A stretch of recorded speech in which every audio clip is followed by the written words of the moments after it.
The reunion special, once and always. Creating a story around 11 characters who share Ranger powers, especially with one actor passed away, the reality was always going to be hard to pull off. Even if everyone agreed to return, the way they brought back Rita, check. The death of Trini, emotional, fitting, and a driving force, check. But the ending failed. Working with a budget, probably time constraints, reintroducing us to old characters, and even creating Min, the special holds up in the first 2 acts, but when we get to Act 3, there's no payoff, and no, Cosmic Fury's ending does not help. When Zordon was lost in Countdown to Destruction, it was one of the best season finales they ever made. It saved the show from being cancelled, but it never fully sat with me for one reason. The team that worked with Zordon never got to say their goodbyes. That one lingering mistake sucked. But the whole point of this special, besides the obvious, was to explore the fallout from Zordon's death through the eyes of Billy, centering around loss. It addressed the Trini problem and repercussions from the events of Countdown to Destruction, but they didn't pay it off.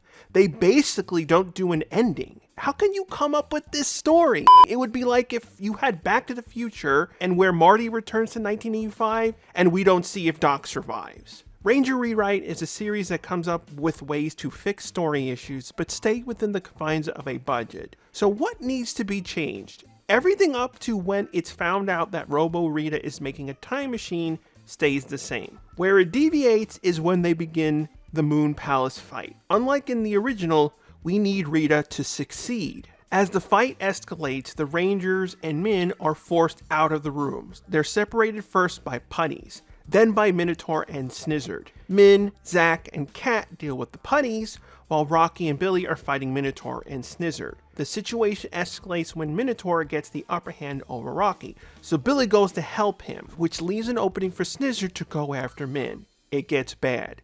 The time machine powers up. Rita prepares to step through. Min is doing her best, but gets thrown to the ground, where we see Trini's morpher roll across the floor. Snizzard stops. A power morpher! Mistress Rita would want this! Min, of course, rushes to the morpher where Snizzard shoots off an attack. We hear a bang and a flash, not knowing what happened. Kat and Zack get rid of the putties, rushing to the noise.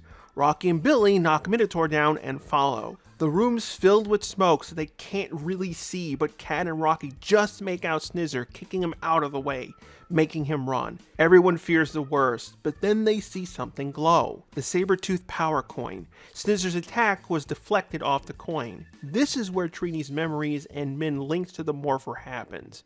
Everyone morphs. We get the big new Yellow Ranger moment, followed by them taking on Minotaur. While they're fighting, Snizzard makes it back to Robo Rita. The time machine finally activates. The Rangers finish off Minotaur, rushing back to the room. They see Robo Rita and Snizzard entering the portal. Kat fires her bow, piercing the machine, but Rita and Snizzard go through. The Rangers have no choice and follow them. However, instead of ending up on that alien planet where Rita's dumpster is, they appear on an empty moon. Kat's arrow damaged the time machine, bringing them to 1993, but only in time. They remained in the same spot. Robo Rita is furious. This sequence follows what happened in the actual special.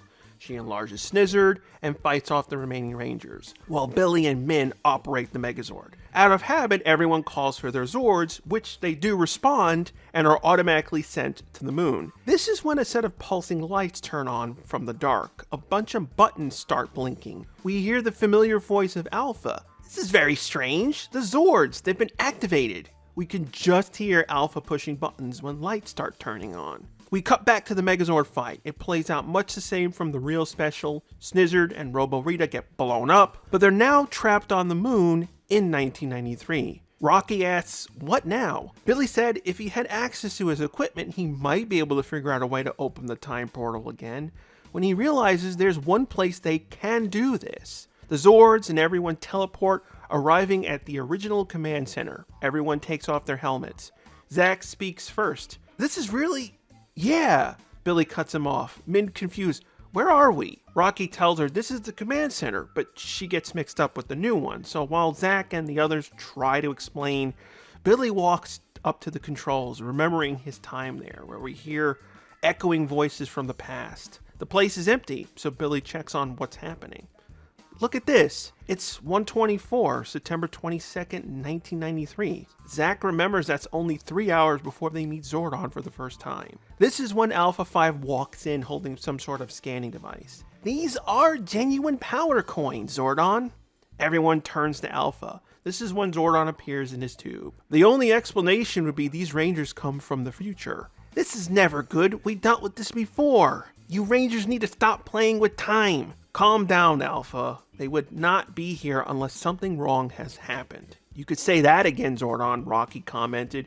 We were dealing with a big problem. Cat reminds everyone it's all nice to see Zordon and Alpha, but they're stuck here. So Zordon asks what's happened. So Billy explains everything. It's a long mess. As a way to show time passing, we see Alpha telling the Zords to go back to their hiding spots. It would be the very first time we see them going back down. Min's watching from the viewing globe. Billy and Zordon try to figure out a plan. He explains that the Ranger powers were used to create the time portal.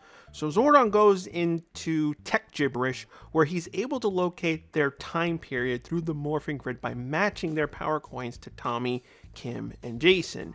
Then using his own energy, just like how he repowered Tommy's coin, relinking the portal on the moon.